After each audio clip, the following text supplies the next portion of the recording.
Então hoje a gente vai falar um pouco sobre algumas questões numéricas, discretas, importantes para a gente na computação, que se trata de aritmética modular e a representação inteira, ou seja, como números inteiros são representados no computador. Bom, e lembrando que a gente tem as seções do livro aí que vocês devem ler e fazer os exercícios, certo? Aqui na aula a gente vai fazer a propaganda do assunto. E aí depois você estuda de verdade em casa, pelo ler do livro e fazer os exercícios. Bom, então a gente vai começar falando sobre divisão, que é uma coisa que vocês já conhecem há muito tempo, mas a gente vai começar introduzindo alguma notação, certo? Então a gente vai dizer que dado dois inteiros A e B, e aí com a restrição que A é diferente de zero, aí dá para perceber por quê, né? Porque a gente vai dividir por A e a gente não pode dividir por zero. E aí a gente vai dizer que A divide B, note que A divide B é B dividido por A, certo? Se existir um inteiro C, tal que B igual a vezes C. Tá? Ou seja, B dividido por A é um inteiro. Certo? Sendo isso verdade, a gente diz que A divide B. E aí, quando A divide B, a gente diz que A é um fator, ou é um divisor de B, e que B é um múltiplo de A. E aí a gente vai usar essa notação aí, essa barrinha vertical, para dizer A barrinha vertical B significa A divide B, certo? E aí a gente vai ter outra notação para não divide, que vai ser a barrinha vertical cortada. Certo? A não divide B. Então, só para reforçar aí, então, dada a notação, isso aí é sim ou não, o que isso quer dizer? 2 divide 5? Não, né? Não. 4 divide 20? Sim, certo? Lembre-se que significa que 20 sobre 4 é um número inteiro, 5 sobre 2 é um número inteiro. Bom, primeira teoremazinho aí que a gente vai ver é esse aqui, que diz que se eu tenho três inteiros, A, B e C, então se A divide B e B divide C, então A divide C.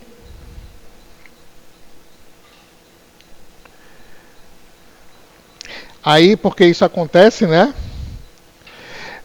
Se eu tenho que A divide B e eu tenho que A divide C, isso aqui é um outro teorema, na verdade. Esse foi o primeiro que a gente viu. E esse aqui, esse segundo, diz que se A divide B e A divide C, então A divide M vezes B mais N vezes C com M e N inteiros. Aqui é uma demonstração do primeiro. Se A divide B e B divide C, então A divide C. Então, como é que a gente pode ver isso? A gente pode ver isso, note que isso aqui é um se então, né? Então a gente pode fazer uma demonstração, se a gente for fazer uma demonstração direta, significa que a gente vai assumir que o que está no se é verdade, ou seja, que A divide B e B divide C, e chegar na conclusão que A divide C. Certo? Então, ó, já que a gente pode assumir que A divide B é verdade, então isso implica que, como A divide B, então B é múltiplo de A. Ou seja, a gente pode escrever ele como AS, onde S é um número inteiro. Se B divide C, então C é múltiplo de B. Ou seja, a gente pode escrever ele como um BT, onde o T é um número inteiro. Tá? Ou seja, esse C que é igual a BT, né, e o B por sua vez é igual a S, então a gente pode escrever o C como AS, que é o B, aqui, vezes T. Certo? E aí, por causa da associatividade, né, da multiplicação de inteiros, a gente tem que A vezes S vezes T, assim, com parênteses aqui, é igual a A vezes S vezes T, assim. E esse... E aí a gente tem justamente que o A divide o C, certo? Já que o C é igual a A vezes um número inteiro. Ok? E aí a gente tem isso aqui, de cima. O que a gente tem embaixo, o teorema de baixo, a demonstração a gente pode fazer assim. De novo é um se então, né? A gente tem se essas duas coisas, então essa outra. E aí a gente então pode assumir que essas duas do se são verdade. Ao ter a primeira verdade, isso significa que B pode ser escrito como A vezes S, já que ele é um múltiplo de A. A segunda afirmação aqui que a gente pode assumir que é verdade significa que C a gente pode escrever como A vezes T, ST inteiros. E aí o que acontece? Quem vai ser MB mais NC? Vai ser M vezes o B, que é a S, mais N vezes o C, que é a T. Ou seja, a gente pode colocar esse A em evidência aqui, vai ficar A que multiplica MS mais NT, certo? Ou seja, MB mais NC é um múltiplo de A, então A divide ele, certo? Que é o que a gente queria mostrar. Bom, aí está a demonstração desses dois teoremas. Aí tem outros teoremazinhos que vocês podem ver eles e a demonstração no livro. Bom, o chamado algoritmo da divisão, que não é bem um algoritmo, né, porque não é muito um passo a passo como computacional, como a gente entende como algoritmo, mas é conhecido como algoritmo da divisão, é quase que uma definição, né, da divisão. A gente pode expressar ele dessa maneira. Se a gente tiver um A, que é um número inteiro, e D, um inteiro positivo, note que aqui a gente já tem uma restrição, né, quanto ao D. A gente está falando que D é um inteiro positivo. Então, existem inteiros únicos, atenção aqui, ó, únicos, Q e R, sendo que é únicos com R sobre essa restrição aqui, certo? Ou seja, R é maior ou igual a 0 e menor que D. Tal que o A é igual a D vezes Q mais R. No futuro a gente vai poder demonstrar isso aí, mas hoje a gente não chegou lá ainda. Então a gente vai assumir como uma afirmação correta sem demonstrá-la. Então a gente costuma chamar D de divisor, A de dividendo, Q de quociente e R é o resto. E aí a gente vai usar essa notação, quociente, A, dividendo. E o resto de A dividido por D, que a gente vai chamar de R, a gente vai usar a notação A mod D, certo? Então note que A mod D é o resto da divisão de A por D, certo? Em algumas linguagens de programação a gente vai ter esse operador, certo? Em algumas linguagens de programação, inclusive, ele é chamado de mod, certo? Então A mod D é o resto da divisão de A por D, tá? Em algumas linguagens de programação, por exemplo, isso é o símbolo de porcento. Deixa eu falar. Bom, aqui só lembrando, né, que às vezes a gente faz o desenho assim. A dividido por D dá esse quociente e o resto R.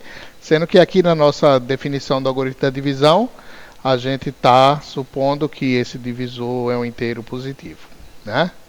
E o nosso resto vai ser um número estritamente maior que 0 e menor que D. Estritamente maior que 0 não. Maior ou igual a 0, estritamente menor que D. Certo? Bom, aí, só um exemplo básico, né? Qual o quociente e o resto quanto 101 dividido por 11? Aí, colocando lá no formato do algoritmo da divisão. Esse aqui. Né? A gente vai ter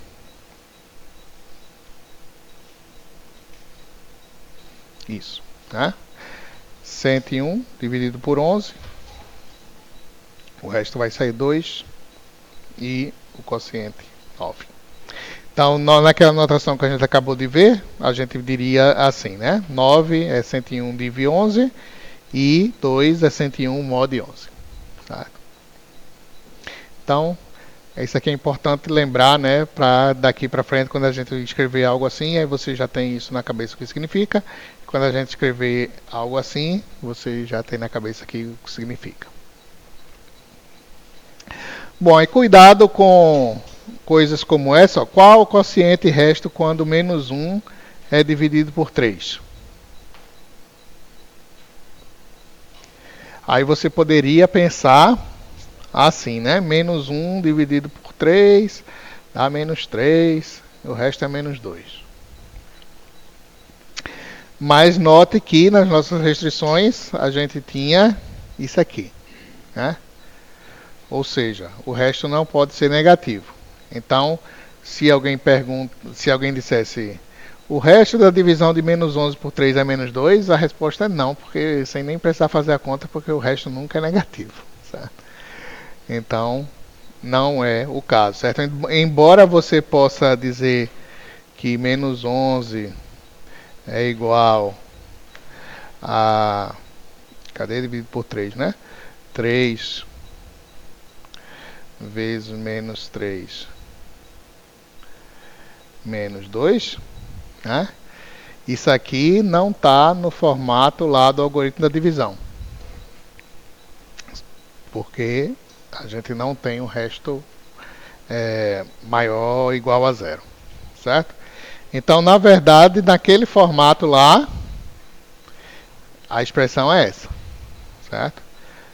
Menos 11 dividido por 3 dá menos 4, resto 1.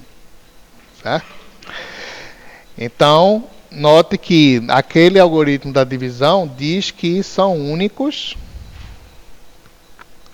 Deixa eu voltar aqui.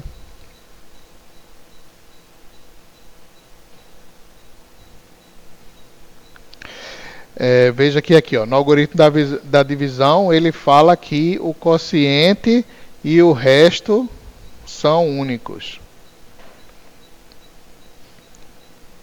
Né? Únicos Q e R. Aí você pode achar, a gente acabou de ver aqui nesse exemplo duas formas. E ali ele dizia que era único. Não, é único que siga aquelas restrições que ele está dizendo. Ou seja, é o único que esse cara aqui é, por exemplo, maior ou igual a zero. Né? Que nesse caso aqui não é. Tá?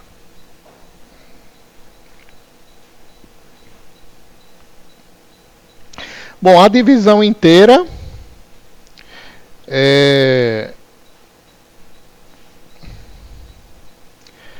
igual ao chão, que a gente falou lá na aula anterior, de A dividido por D, né? Então, A dividido por D, se você fizer A dividido por D, a divisão real, e fizer o chão, isso vai dar o valor de A dividir. Certo? Bom, aí o mod vai ser bastante útil para a gente na computação. Certo? Por exemplo, se a gente for fazer cálculos do tipo que horas serão daqui a 50 horas, então você sabe que se a gente considerar o formato 24 horas, né, que a gente usa formalmente aqui no Brasil, a gente poderia fazer essa conta assim. Daqui a 50 horas vai ser a hora atual mais 50, estou pensando aí só na hora, 7 é 1 minuto. Vai ser a hora atual mais 50 mod 24. Então, por exemplo, agora são 19 horas. Então daqui a 50 horas vai ser 19 mais 50 mod 24. Tá? Então eu somo 19 mais 50, divido por 24, o resto é quantas horas vai ser daqui a 50 horas. Certo?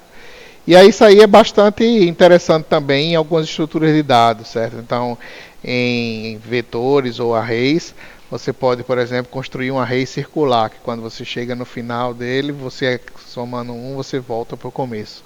Certo? E aí você vai usar o mod e o tamanho do vetor, por exemplo, quando você for fazer cálculos a respeito do índice dele. Certo? Então, é algo que é bastante usado na computação aritmética modular. No livro vocês vão ver que tem uma seçãozinha de aplicações que ele dá vários exemplos de aplicações. Então a gente vai falar um pouco sobre a aritmética modular. Certo? Então para isso a gente vai introduzir alguma notação, algumas definições. Então a gente vai chamar a primeira notação aí que a gente está introduzindo é a notação ZM para dizer os conjuntos dos números inteiros não negativos menores que M. Ou seja, veja que é não negativo, então é a parte do zero para cima, né? Então, como é menores, é estritamente menor, então vai de 0 até m-1.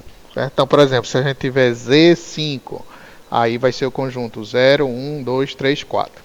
Certo? E aí a gente vai poder definir a adição de inteiros num conjunto ZM. Certo? Aí veja, a adição assim definida vai ser, como a gente tem a adição nos inteiros puros e simples, vai continuar sendo fechada no conjunto, certo? Por exemplo, quando você soma dois números inteiros, sempre dá um número inteiro, certo?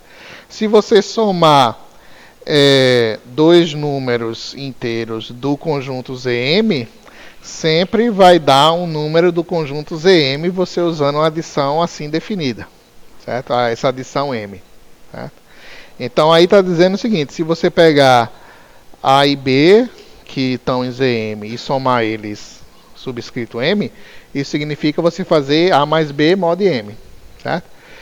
Então veja que como alguma coisa mod M é o valor do resto, e o resto sempre é entre 0 e estritamente menor que M, então sempre vai estar dentro de ZM, porque ZM é justamente de 0 até m-1. Certo?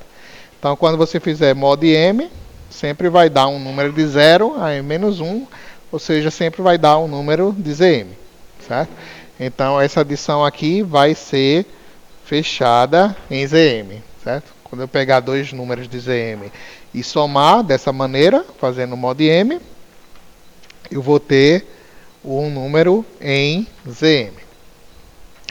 E aí a gente também pode definir a multiplicação da mesma forma, ou da forma análoga, né? A multiplicação índice M de A vezes B vai ser A vezes B mod M. Tá?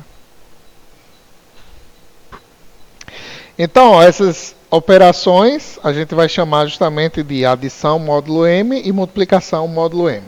Certo? Então, por exemplo, se a gente somar 7 mais 9 módulo M, isso significa fazer 7 mais 9 da forma convencional, e o resultado disso, dividir por 11, pegando o resto da divisão. Né? Então, veja que 7 mais 9 mod 11 vai dar 16 mod 11, aí 16 mod 11 dá 5, né? 16 dividido por 11 dá 1, resta 5. Então dá 5. Aí note que 5 está dentro de Z11. Né? Sempre vai estar, porque você está fazendo mod 11. Da mesma forma, 7 vezes 9 mod 11 vai dar 63 mod 11, que dá 8. Então, são exemplos de operações módulo 11. Aí, ó, a aritmética modular vai ter várias propriedades como na aritmética comum, digamos assim, que a gente está acostumado. Né?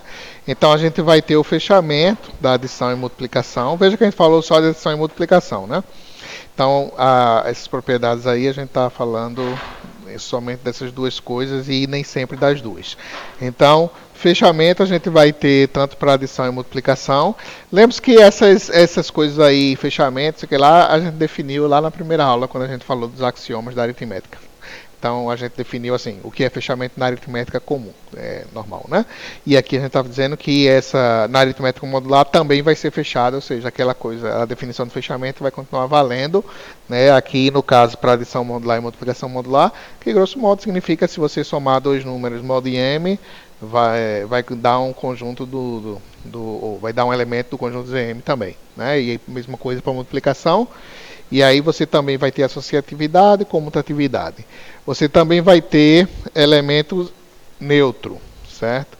Sendo que o da adição vai continuar sendo zero, como era na adição normal, e na multiplicação também vai continuar sendo 1.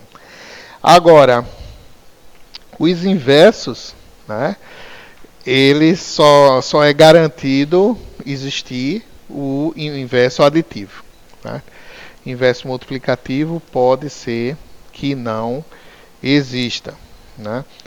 Então, lembre-se que ao operar com o inverso, né, a gente deve obter o elemento neutro, né, da operação. E aí o que acontece?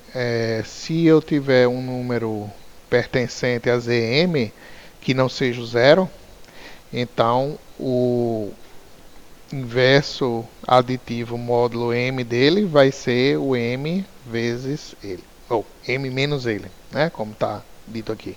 Então, por exemplo, se eu estou trabalhando em Z8, então quem é o inverso aditivo de 6? Vai ser 8 menos 6, que dá 2, certo?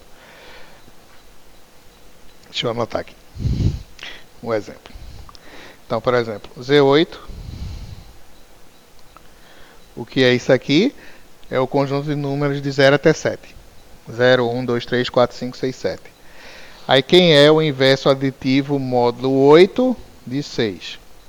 Vai ser 8 menos 6, que dá 2.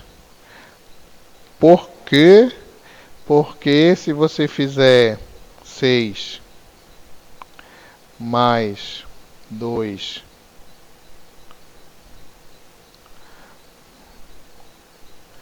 mod 8, quanto dá isso? 6 mais 2, 8. 8 mod 8, 0. Que é o elemento neutro da soma, certo? Agora, o inverso multiplicativo pode não existir, certo? Então, esse exemplo aqui é o inverso multiplicativo para 2 módulo 6. Então, ele está dizendo que a gente está em Z6, ou seja, tem os números 0, 1, 2, 3, 4, 5. E a pergunta é, quem é o inverso multiplicativo de 2? Aí teria que ser um número que eu fazendo 2 vezes ele, vou chamar ele aqui de x, 2 vezes x mod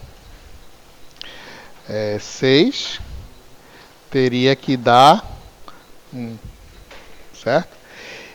E pela nossa definição, né, aqui da multiplicação modular, não tem nenhum elemento, você pode testar os 5, os 6, né, de 0 a 5. Não vai ter nenhum desses elementos que eu fazendo ele 2 vezes ele mod 6 vai dar 1. Tá? Então pode não existir inverso multiplicativo. E a distributividade a gente vai continuar tendo dos dois também.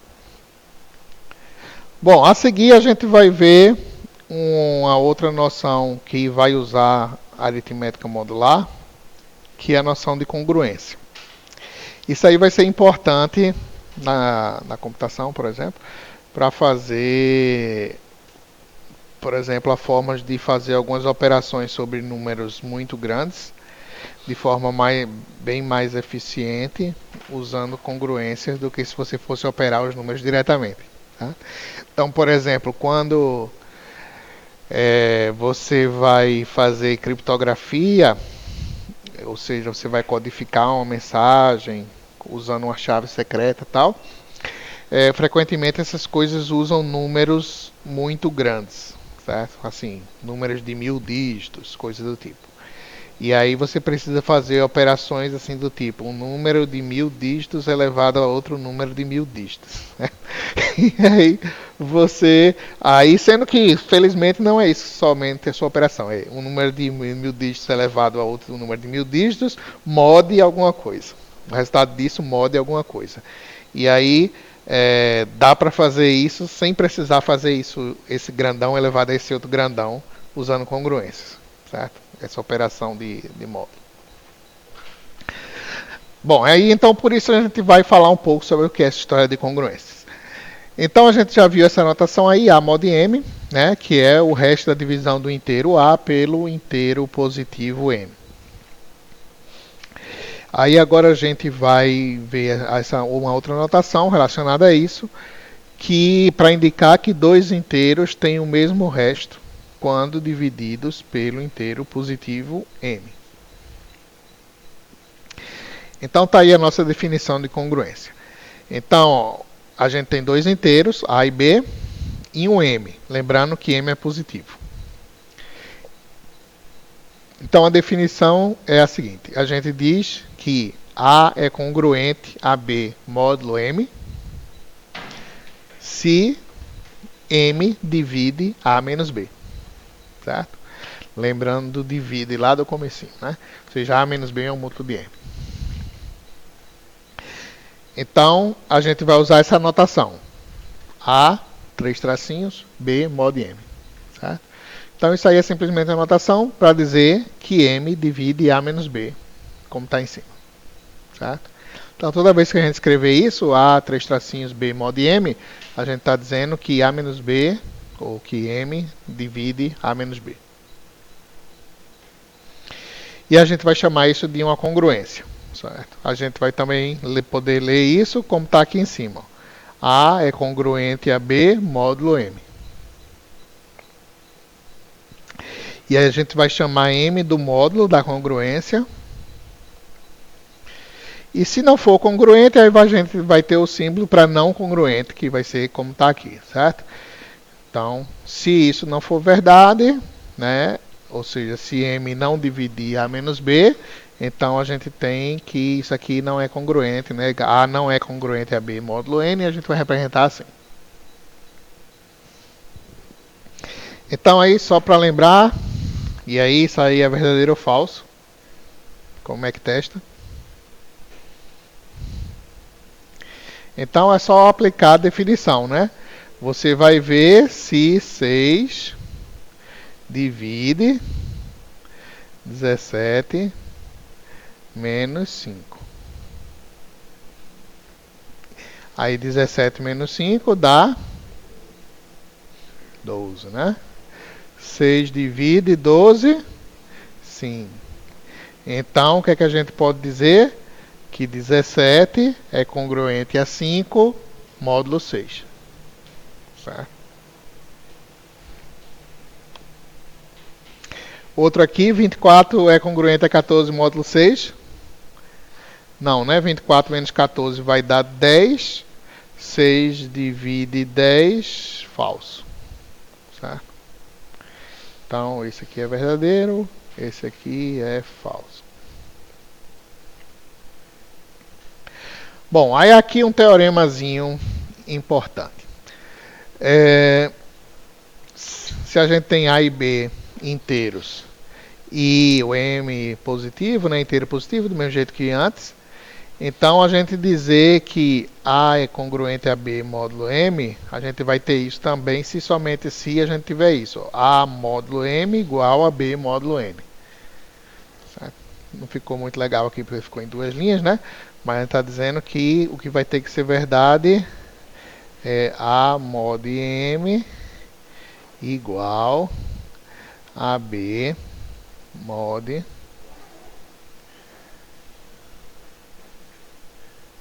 M. Tá errado ali.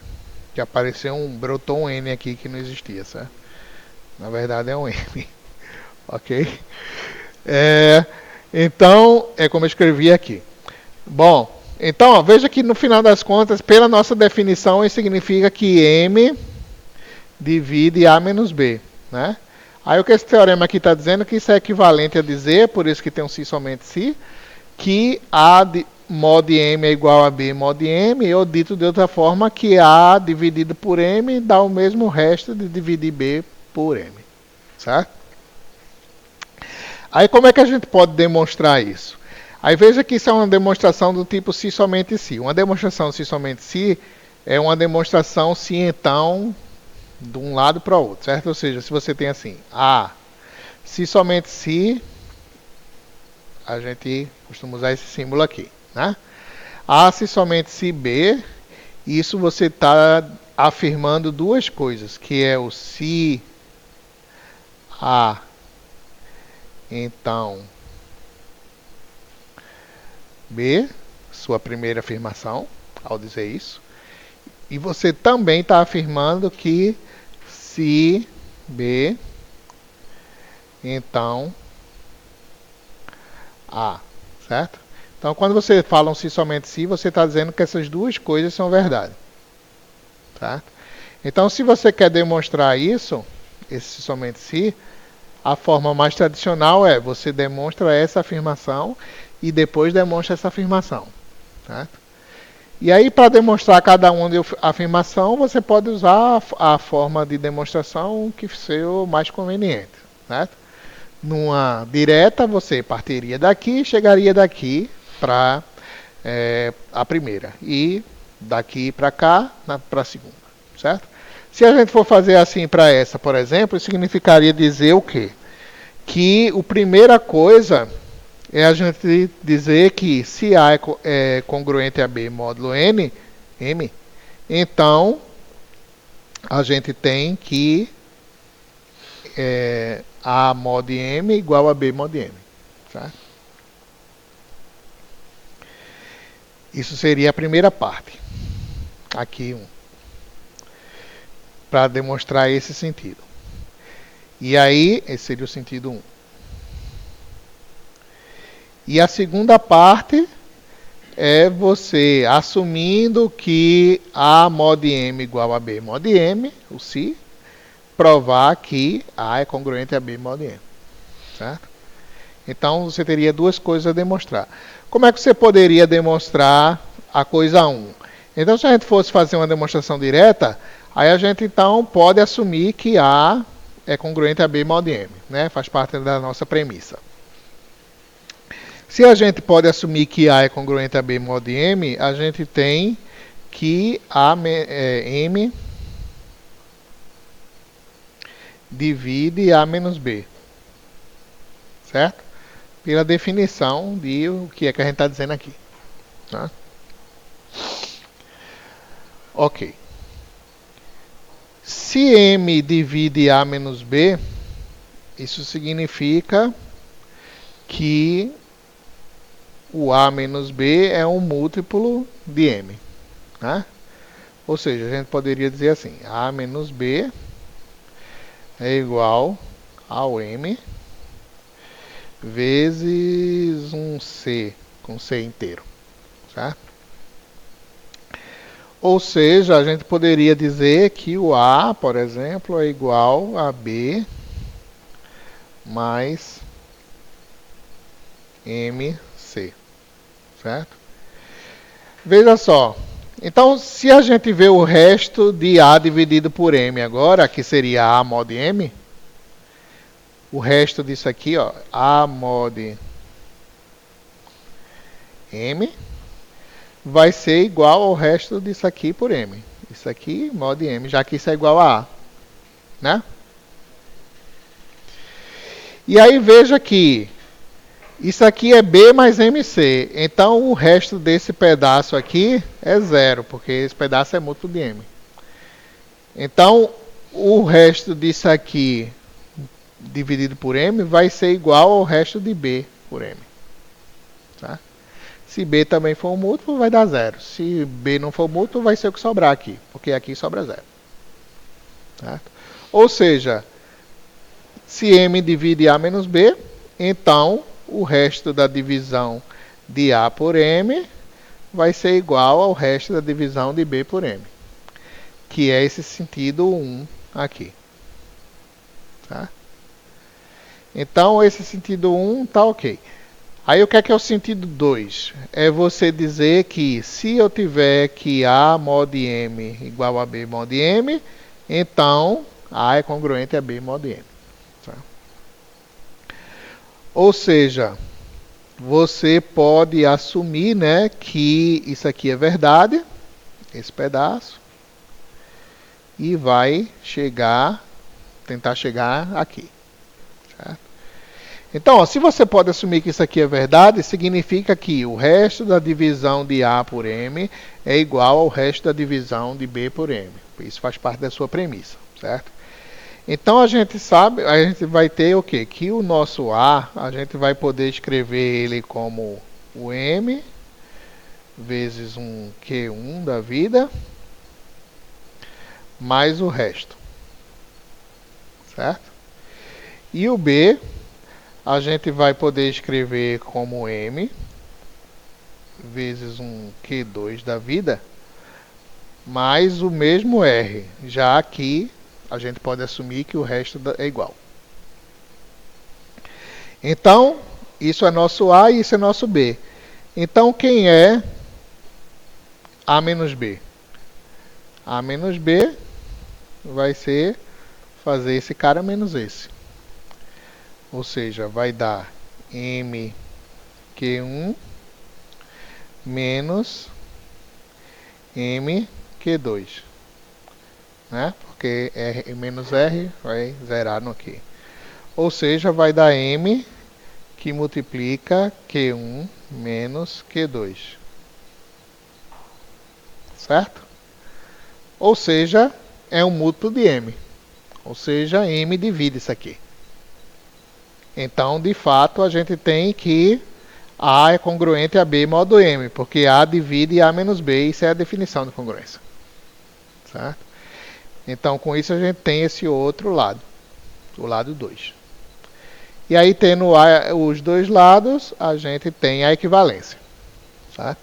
Então, de fato, é verdade que se A é congruente a B modo M, isso é equivalente a dizer, né, se somente se, que o resto da divisão de A por M é igual ao resto da divisão de B por M. Certo?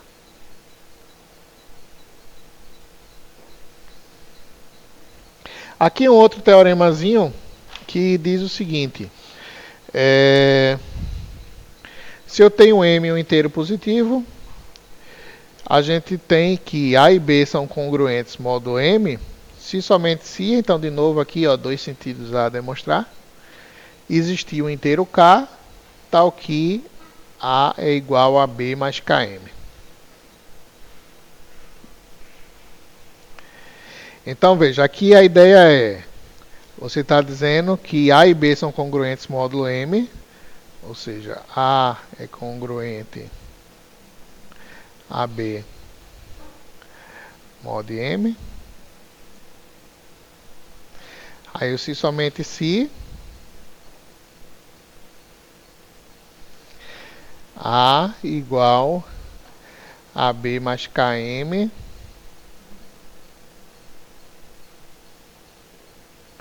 com K inteiro.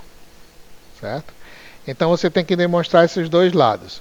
O lado 1 é que se A for congruente a B modo M, então existe esse K com A igual a B mais KM.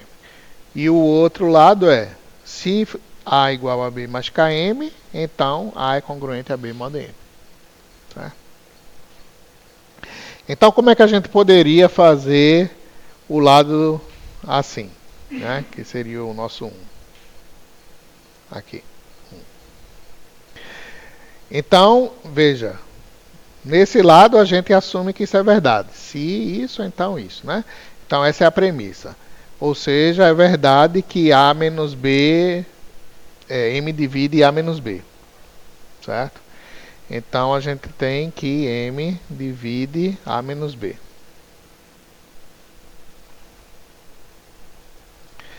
Ora, se M divide A menos B é um múltiplo de M. Ou seja, a gente tem que A menos B é igual a KM com K inteiro. Ou seja, é só a gente reescrever isso aqui para ter o nosso A igual a B mais KM. Que é o lado de cá que a gente queria chegar. Certo? E o lado daqui para cá, o 2. Como é que a gente faz? A gente vai poder assumir que A é igual a B mais KM. E vai querer chegar então que isso aqui é verdade. Ou seja, o que acontece? Se A é igual a B mais KM, então simplesmente reescrevendo, né? A menos B igual a KM. E aí, se A menos B é igual a KM, M divide A menos B. Porque está aqui, M, isso é igual a KM, K é um inteiro.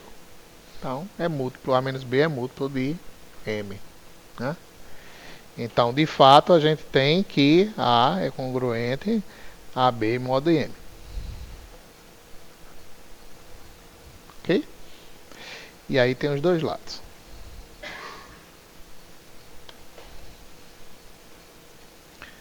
Ainda tem outro, né? Bom, eu vou deixar esse outro para casa, senão a gente... Que horas são? Senão a gente não chega no final. Então esse fica para casa, eu acho que tem no livro também. Se vocês não conseguirem, olha no livro. Mas lembre-se que a ideia é... Na verdade, esse é mais fácil, né? Esse é só num sentido, né? Esse só tem um sentido, né? Então, ó, se A é congruente a B mod M e C é congruente a D mod N, então, isso aqui. E isso, certo? Então, na verdade, isso é só um sentido, né? Você vai dizer que você vai poder assumir esses dois, verdade, e vai conseguir chegar que essas duas coisas são verdade. Certo? Só no sentido.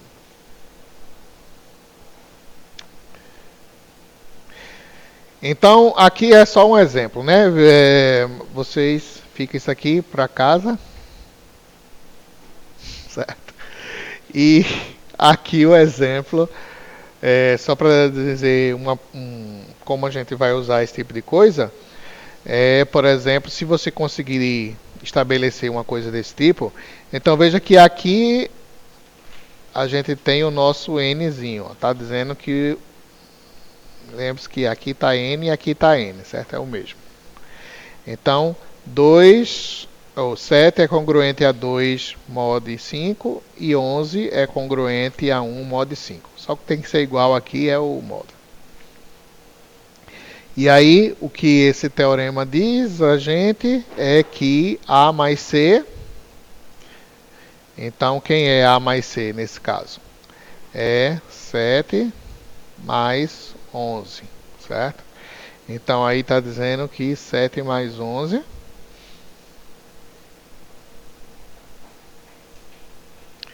é congruente a B mais D. Quem é B mais D? 2 mais 1 mod N.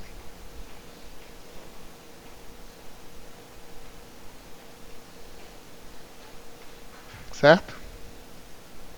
Se a gente testar aqui, só para ver que dá certo nesse caso, aqui dá 18, né? E está dizendo que 18 é congruente a 3 mod 5, né? Se a gente usar a definição, está dizendo que 5 divide 18 menos 3.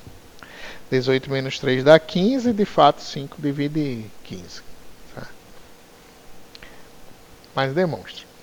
Um teste não serve, né? Bom, e aí a gente vai poder definir um conjunto relativo a todos os inteiros congruentes a um dado inteiro módulo m. E vai chamar isso de classe de congruência desse inteiro módulo m. Certo? Então aqui está dizendo o seguinte: se a gente tiver um inteiro a, digamos que a é 3 e um módulo m, m é, sei lá, 2.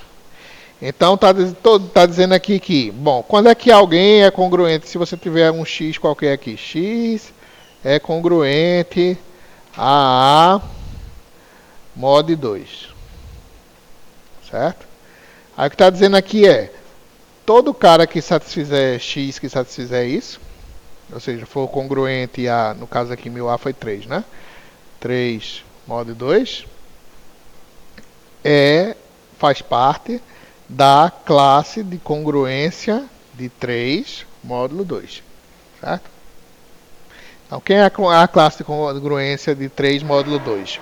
É todos aqueles números que são congruentes a 3 módulo 2. Certo?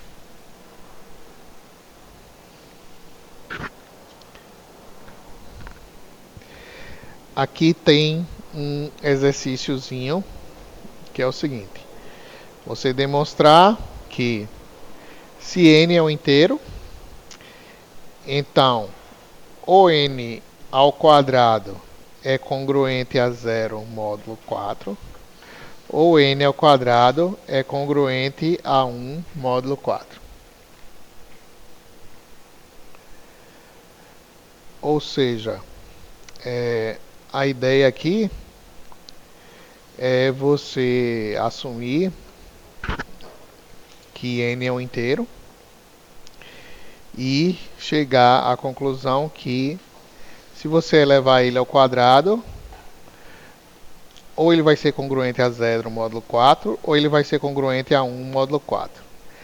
Lembre-se que isso aqui é outra forma de dizer que esse cara ao quadrado vai ter o mesmo resto de divisão a 4 em relação ao 0, ou vai ter o mesmo resto da divisão em relação ao 4 do 1.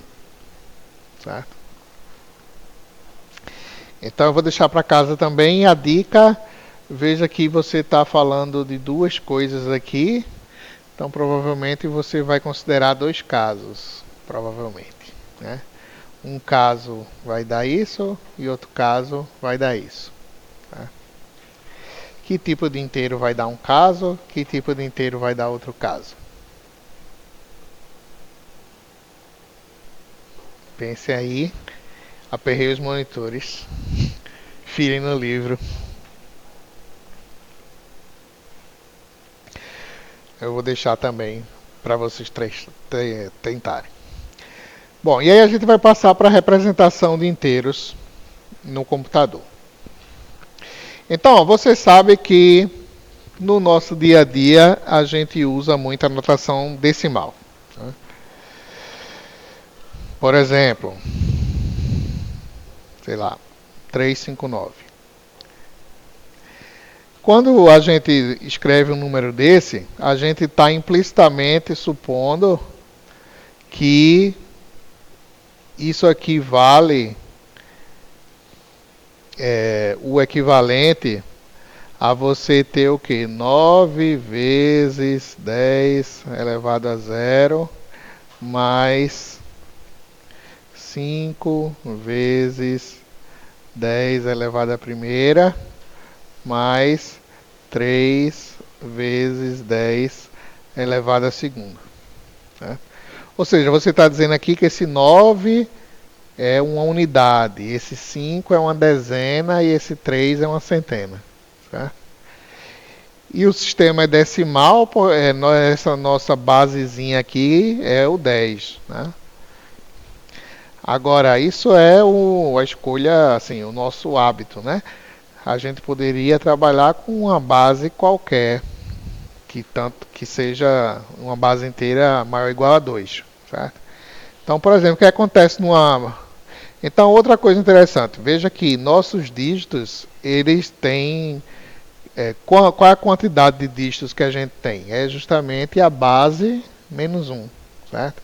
Então, por exemplo, se a base é 10, a gente tem os dígitos que vão de 0 até 9, né?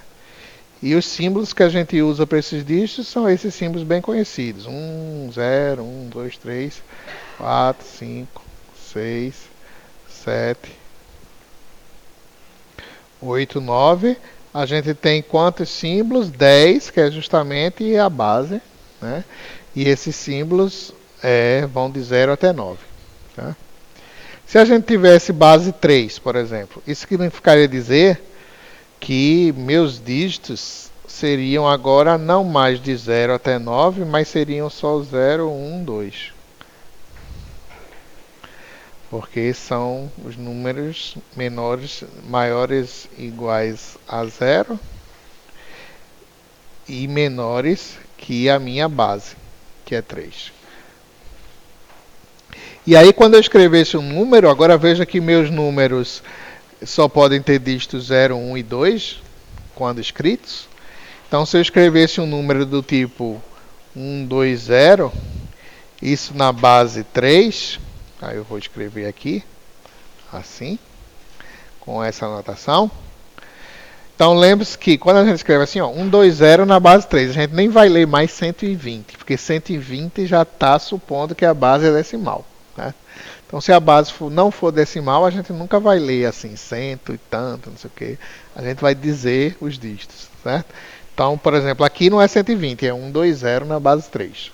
Tá? Aí, se a gente quiser saber quanto vale isso, que quantidade é essa, do jeito que a gente está acostumado, na base decimal, a gente faria essa continha aqui, ó, do mesmo jeito que a gente faz implicitamente para a base decimal, mas agora para a base 3. Ou seja, quanto vale isso aqui? Isso vale 0 vezes 3 elevado a 0, que é esse dígito, mais 2 vezes 3 elevado à primeira, mais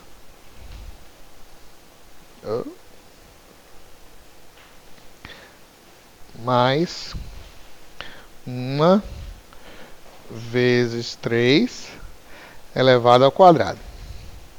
Aqui, ó, elevado a 0, aqui elevado à primeira e aqui elevado ao quadrado.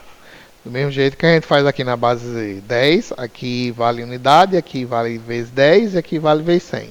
Né? Elevado a 0, elevado à primeira e elevado ao quadrado. Então, ó, se a gente fizer a conta para saber que quantidade é essa, 120 na base 3, vai ser o resultado dessa continha aqui. Ou seja, 1 vezes 3 elevado ao quadrado vai dar 9, mais aqui embaixo eu estou escrevendo tudo na base decimal, certo? Dá 9, aqui dá 2 vezes 3, 6, e mais 0 aqui, vezes qualquer coisa dá 0, né? Então isso aqui vai dar 15 na nossa base decimal.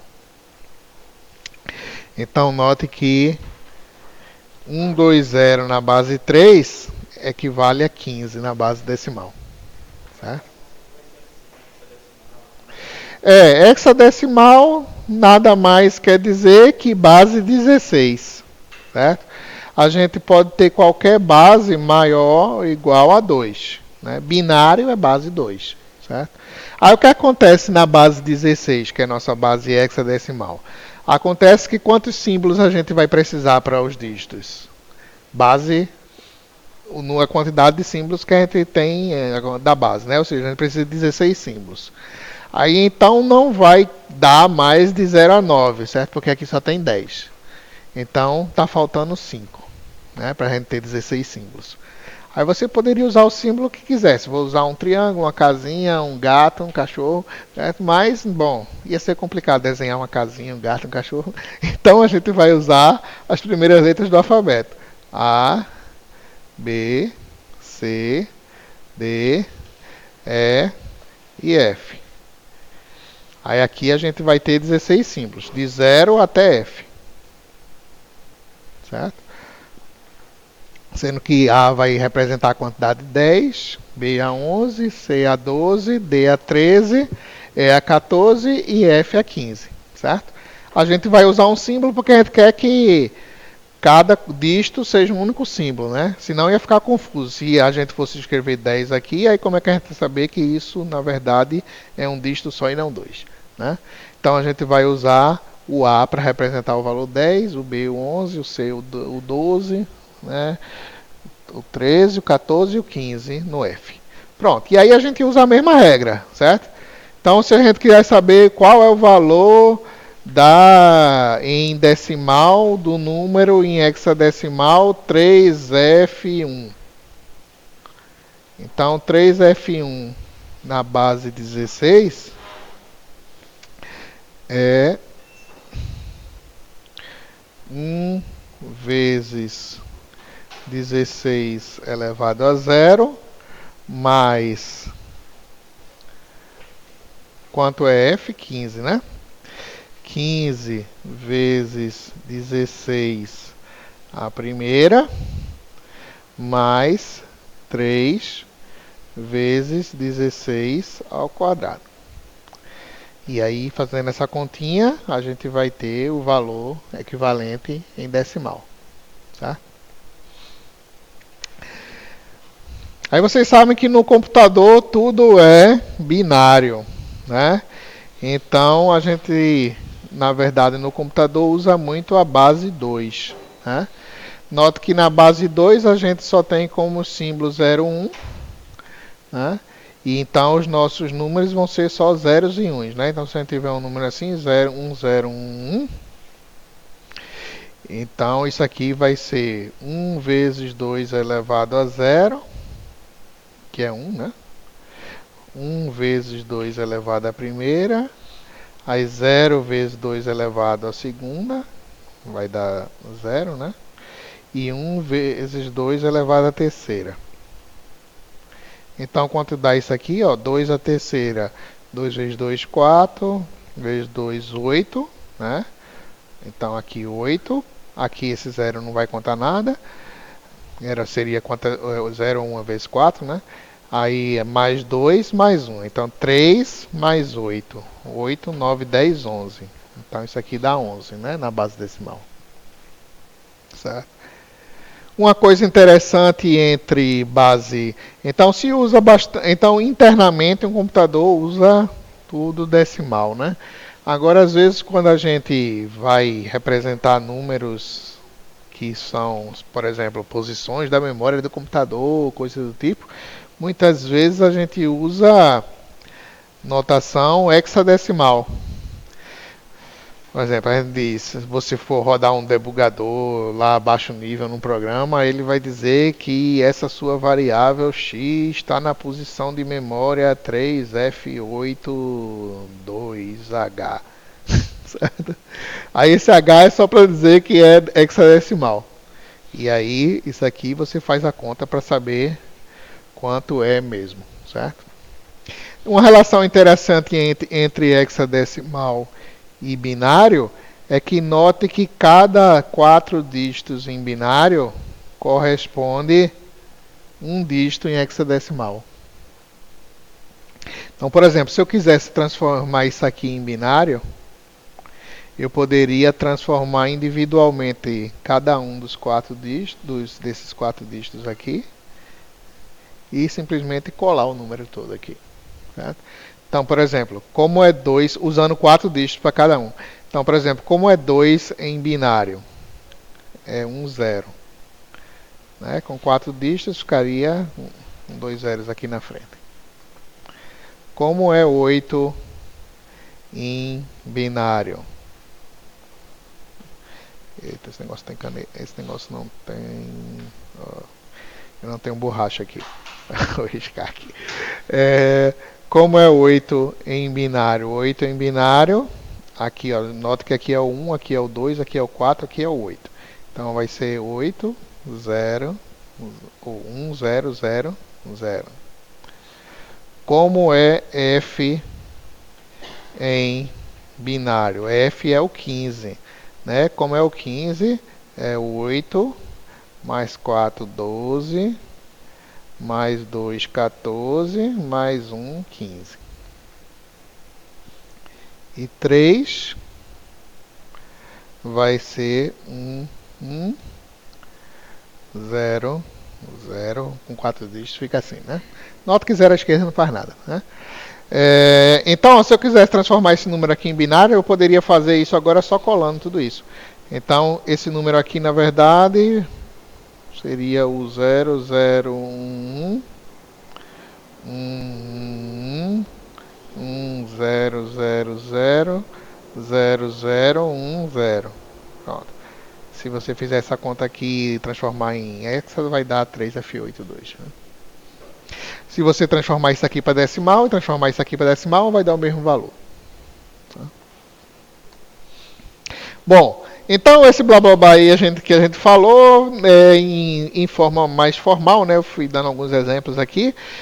Na verdade, o que a gente faz é isso, né? A gente tem uma base que é um inteiro positivo maior que 1, ou seja, maior ou igual a 2. E aí a gente tem que esse teorema que diz que todo número inteiro positivo pode ser expresso de forma única nessa forma que é justamente aquela forma que eu estava fazendo ali na prática, né? Mostrando para vocês. Então isso aqui é o primeiro dígito vezes a base elevada a zero, que dá 1, por isso que ela nem aparece aqui. Esse aqui é o base elevada a zero. Aí aqui o segundo dígito vezes a base elevada à primeira, segunda, terceira, etc. Até o késimo dígito com a base elevada a k, certo? Aqui está errado de novo, esse cara aqui era para estar em cima e não embaixo, né? Aqui é elevado, certo? Da base.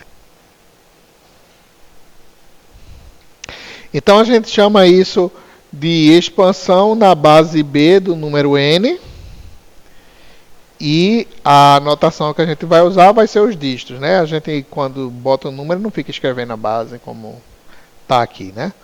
E aí a gente bota aqui, e aí às vezes a gente bota a base aqui embaixo, né? Como está no exemplo aqui, ó. Como está aqui no exemplo embaixo, 2, né? Então, tipicamente a gente vai botar um n aqui embaixo. Né? Então aqui, ó, qual a expansão decimal do número inteiro que tem essa expansão? Aí é aquela continha aqui. Isso aqui é 1 vezes 2 elevado a 0, que dá 1, mais 2, mais 4, mais 8, mais 16. Aí o 32 não conta porque é 0 vezes ele. Mais 64, o 128 não conta porque é 0. Mais 256. Né? Se eu fizer essa conta, vai dar quanto isso vale. Né? Em decimal. Aí a gente tem alguns nomezinhos especiais para as bases mais comuns, né? 2, binário.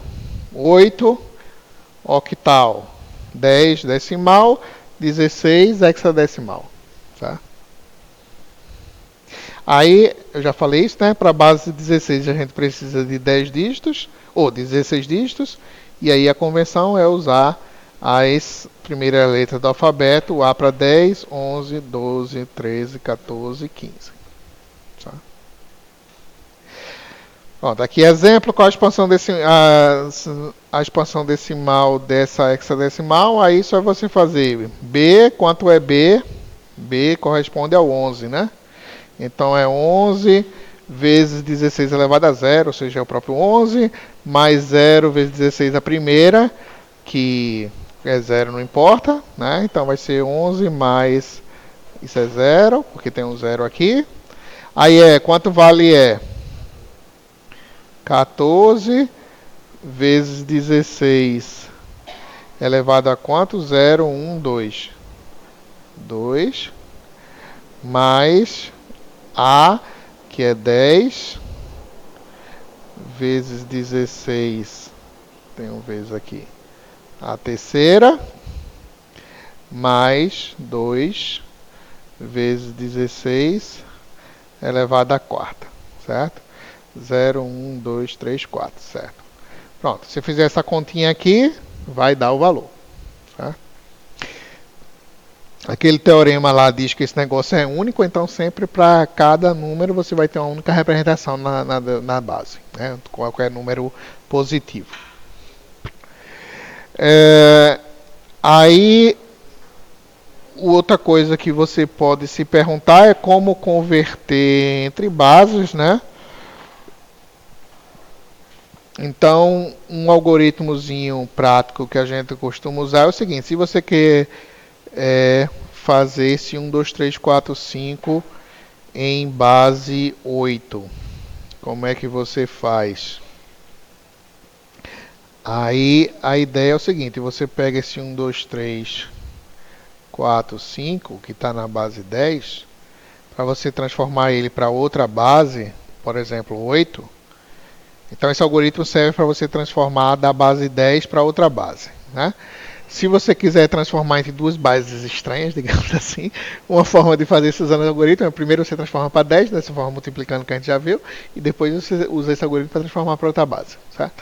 Então, para transformar aqui de formas dessa coisa, basta você ir dividindo por 8 e prestando atenção aos restos que vão dando aqui. Alguém tem celular e fácil para fazer uma continha? Veja aí, 1, 2, 3, 4, 5 dividido por 8. Quanto dá e qual é o resto? Só para a gente terminar.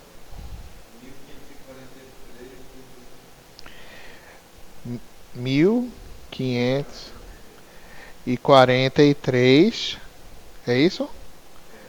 Pronto, agora faça isso aqui vezes isso e subtrai disso para me dizer o resto.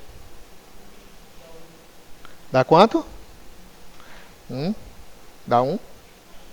Pronto, aí a gente vai dividindo sucessivamente pela base que a gente quer chegar. Aí divide 1543 por 8. Veja aí quanto é que dá. 192 e o resto dá quanto?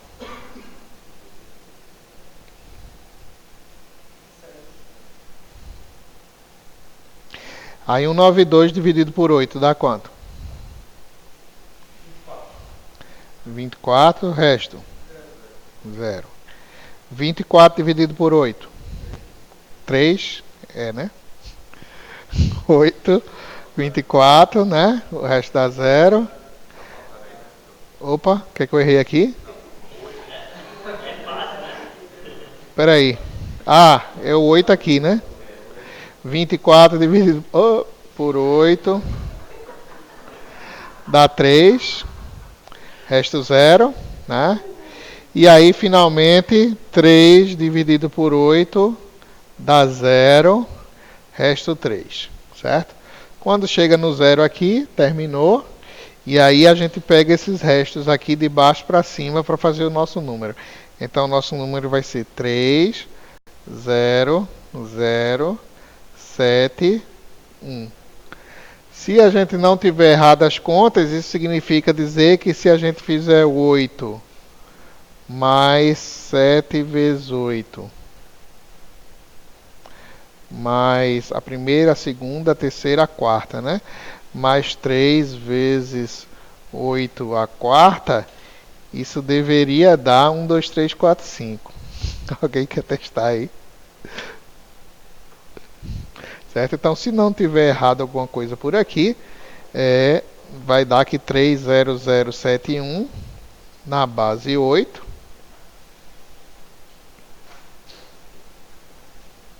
Vai ser igual a 1, 2, 3, 4, 5 na base 10.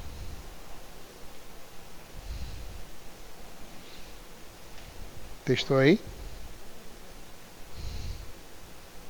Se der errado, a culpa é de vocês que disseram algum quociente ou resto errado aí.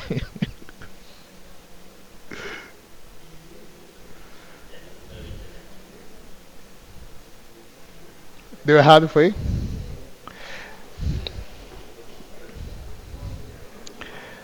Bom, se tiver errado, tem algum...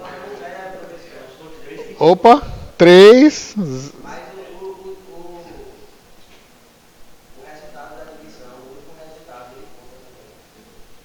Ah, aqui no final, né?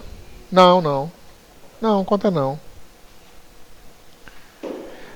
Bom, então deve ter alguma coisa errada. Vocês fazem de novo em casa com calma. E me dizem na próxima aula que está errado, certo?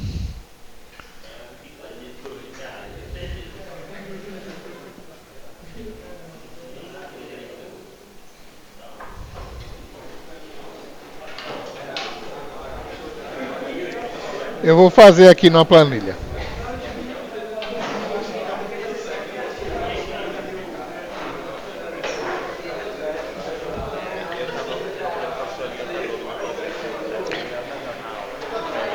Que projeto?